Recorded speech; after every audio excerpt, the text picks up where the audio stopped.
Bonjour chers amis, c'est Cyril de Lille. Aujourd'hui, je pose une question directement aux musulmans, ceux qui regardent cette vidéo en tout cas. Jésus s'est-il déclaré Dieu ou fils de Dieu dans la Bible? Je pose cette question puisque c'est un contre-argument que j'entends régulièrement de la part des musulmans avec lesquels je débat. Bien, cet argument, c'est de dire, de toute façon, Jésus lui-même n'a jamais dit qu'il était fils de Dieu ou Dieu dans la Bible. Je te défie de me trouver le passage, c'est comme ça qu'il s'adresse à moi, dans lequel Jésus se dirait Dieu ou fils de Dieu. Voilà. Je réponds donc à cette question. Jésus n'a jamais dit mot pour mot « Je suis Dieu ». Pour une raison très simple, c'est qu'il désire la conversion des gens. Il ne désire pas l'imposition. Donc, il ne vient pas imposer les choses, il ne vient pas imposer une vérité, il demande la conversion du cœur. Et lorsque le cœur est converti, eh bien, le fait que Jésus soit Dieu ou fils de Dieu devient une évidence. Voilà. Mais maintenant, je vais vous prouver que, de toute façon, même s'il ne l'a pas dit textuellement comme cela, eh bien Jésus a quand même affirmé être Dieu, et à de multiples reprises dans la Bible. Voilà. Il a dit par exemple dans l'évangile de Jean, chapitre 10, verset 30, « Le Père et moi, nous sommes un ». Il parle du Père du ciel, d'accord? Autrement dit, Dieu. Il en parle régulièrement du Père. Et il dit bien « Le Père et moi, nous sommes un ». D'ailleurs, les Juifs eux-mêmes, qui l'entendaient à ce moment-là, ont voulu le lapider, puisqu'ils disaient il se faisait Dieu lui-même, et selon eux, ça méritait lapidation. Voilà. C'est la preuve que cette phrase veut bien dire qu'il est Dieu. Et Jésus n'a pas nié face à ses accusateurs. Il a dit par cette phrase « Le Père et moi, nous sommes un », qu'il était de même nature, de même essence que le Père, c'est-à-dire l'essence divine. Il n'y a qu'une seule essence divine. Alors, lorsque l'on est d'essence divine, on est Dieu. Voilà. Il a dit aussi, notre Jésus, « En vérité, je vous le dis », c'est dans le même passage, hein, face aux mêmes personnes. « Avant qu'Abraham fût, je suis ». Pourquoi est-ce qu'il dit cela? Eh bien, parce qu'il parle d'Abraham, il parle de prophètes de Dieu qui ont existé bien avant lui, qui sont nés avant lui. Et donc, les Juifs disent, mais tu parles d'Abraham, tu parles de Moïse, etc., mais tu n'as même pas 40 ans, et tu parles de ces gens qui ont vécu il y a des centaines, voire des milliers d'années. Et lui répond donc, en vérité, je vous le dis, avant qu'Abraham fût, je suis. Je suis est le nom que Dieu lui-même se donne dans l'Ancien Testament au buisson ardent devant Moïse. Le buisson ardent, c'est un buisson qui semble enflammé, qui en fait ne brûle pas. Et lorsque Moïse s'en approche, eh bien, Dieu lui dit « Je suis celui qui suis ».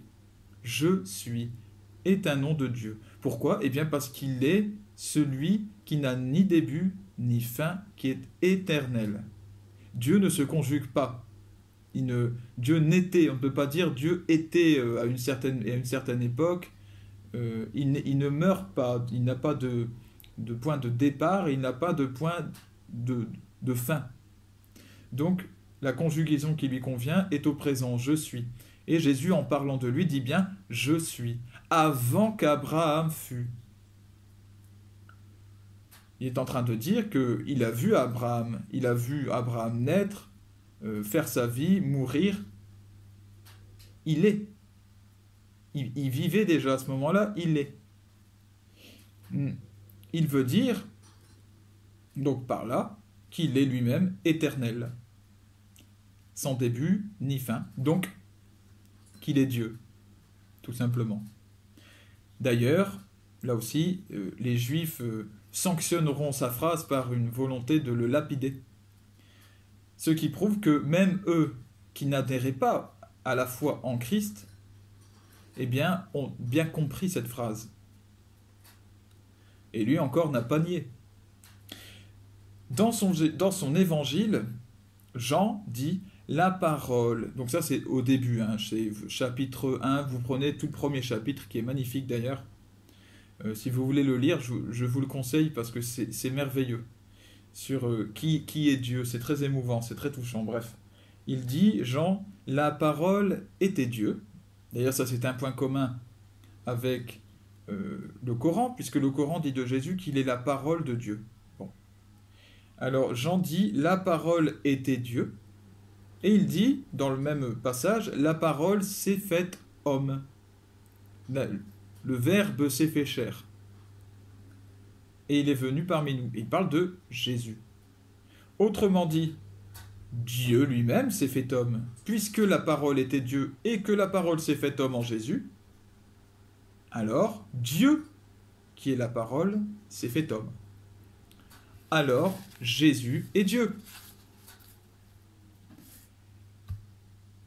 Thomas, saint Thomas, en voyant Jésus ressuscité, donc disait, moi je ne croirais pas que c'est toi si je ne peux pas passer ma main dans ton côté, parce que Jésus avait été transpercé par un soldat romain.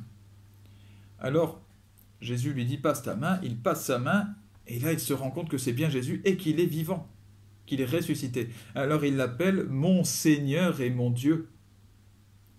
Et Jésus ne le corrige pas. Dans Hébreux, la lettre aux Hébreux, chapitre 1, verset 8, le Père, Dieu le Père, déclare de Jésus, « Ton trône, ô Dieu, est éternel. » Il parle à Jésus. Dans l'Apocalypse de Saint Jean, chapitre 19, verset 10, un ange avertit l'apôtre Jean qu'il ne faut adorer que Dieu. Et ça plaira aux musulmans. Chaque fois, ensuite, que Jésus est adoré, que ce soit dans tous les évangiles, et puis surtout dans ses livres, dans le livre de l'Apocalypse, dans les lettres, dans les actes des apôtres, l'ange, donc Dieu lui-même, approuve. Il n'intervient pas. Jean, au chapitre 14, a dit, dans Jean chapitre 14, Jésus dit, « Qui m'a vu, a vu le Père. » Encore une fois, il parle de Dieu le Père. « Qui m'a vu, a vu le Père. » Je ne sais pas si on peut faire une identification plus formelle, plus franche que celle-là, plus claire. Dans Saint Matthieu, chapitre 11, verset 27, il dit, « Mon Père, donc Jésus dit, « Mon Père m'a remis toute chose. » Toute chose.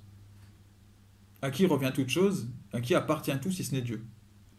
Personne ne connaît le Fils si ce n'est le Père, dit-il. Et personne ne connaît le Père si ce n'est le Fils, et ceux à qui le Fils veut le révéler. Il se présente donc comme étant Fils du Père. Et quand il parle du Père, il parle de Dieu. Voilà. Il se présente bien comme Fils de Dieu, à ce moment-là. En conclusion, ce que je peux dire, c'est que dire que Jésus n'a jamais dit qu'il était Dieu, c'est soit manquer de connaissances, c'est n'avoir pas fait les recherches nécessaires, soit c'est manquer d'intelligence, c'est-à-dire qu'on a regardé, on a lu, puis on n'a pas compris, ou c'est manquer de bonne foi. C'est qu'on a lu, on a compris, mais on fait comme si on n'avait pas compris. Hein? On essaie de donner d'autres arguments, de dire que la Bible a été trafiquée juste sur ces phrases-là, que les chrétiens sont de mauvaise foi, que je ne sais quoi. Voilà. On devient médisant en fait. Dire que Jésus n'a jamais dit qu'il était Dieu ou Fils de Dieu le Père, c'est manquer d'intelligence, de connaissance ou de bonne foi. Mais ce n'est pas un péché impardonnable. Et puis Dieu, approuve l'Église par de multiples signes. Donc il approuve, je dirais, tous les chrétiens qui adorent un Dieu qui est Jésus. Si ce que disaient les chrétiens était un blasphème, si c'était faux, est-ce que Dieu accorderait à l'Église des saints thaumaturges, c'est-à-dire des saints qui réalisent de multiples miracles, des saints qui ressuscitent des morts, des saints dont le corps ne pourrit jamais, reste en odeur, en agréable odeur, pendant des siècles, hein. Des saints qui ont le don de lire dans les âmes. Est-ce que Dieu accorderait tout cela à une Église qui porterait des propos blasphématoires, qui tromperaient les autres? À chacun de réfléchir. Il y a les apparitions mariales, la Vierge Marie, à Lourdes et ailleurs, il y en a de multiples, qui attirent aussi d'ailleurs des musulmans. Et que dit à chaque fois la Vierge? Allez vers mon fils, allez vers lui, il est le chemin, priez-le. Est-ce que Dieu accorderait cela, laisserait faire cela, si tout cela n'était qu'un mensonge? Les miracles eucharistiques, tous les moments où l'Eucharistie, donc le corps du Christ présenté à la messe, s'est transformé en véritable chair, en morceaux de chair, c'est attesté par la science, c'est prouvé, même encore récemment. Voilà, un morceau de chair avec du sang, le sang a été analysé, c'est le sang retrouvé sur le linceul de Turin. Donc, le même groupe sanguin que Jésus-Christ. Est-ce que Dieu accorderait des choses comme celle-ci si l'Église, si nous, catholiques, portions des messages blasphématoires, étions de dangereux ennemis de Dieu? Voilà. Je vous laisse réfléchir à cela, et je demande comme toujours que les débats soient respectueux, voilà, que nous échangions dans le calme et la tranquillité. Ça ne veut pas dire manque de franchise, on peut se parler franchement, on peut aller au bout des choses. Parce que certains, parfois, quand je suis un peu franc, me disent « Oh là là, c'est pas de l'amour ». L'amour n'est pas mou, faut pas confondre, hein. La douceur n'est pas la mollesse. Mais cela dit, il faut le faire toujours dans le respect de l'autre, ne pas commencer à juger les intentions de l'autre, ne pas rabaisser, ne pas insulter, ne pas se moquer méchamment, etc. Restez bienveillant, en fait, voilà, tout simplement. Que Dieu vous bénisse et bénisse tous vos proches. Salut et à bientôt.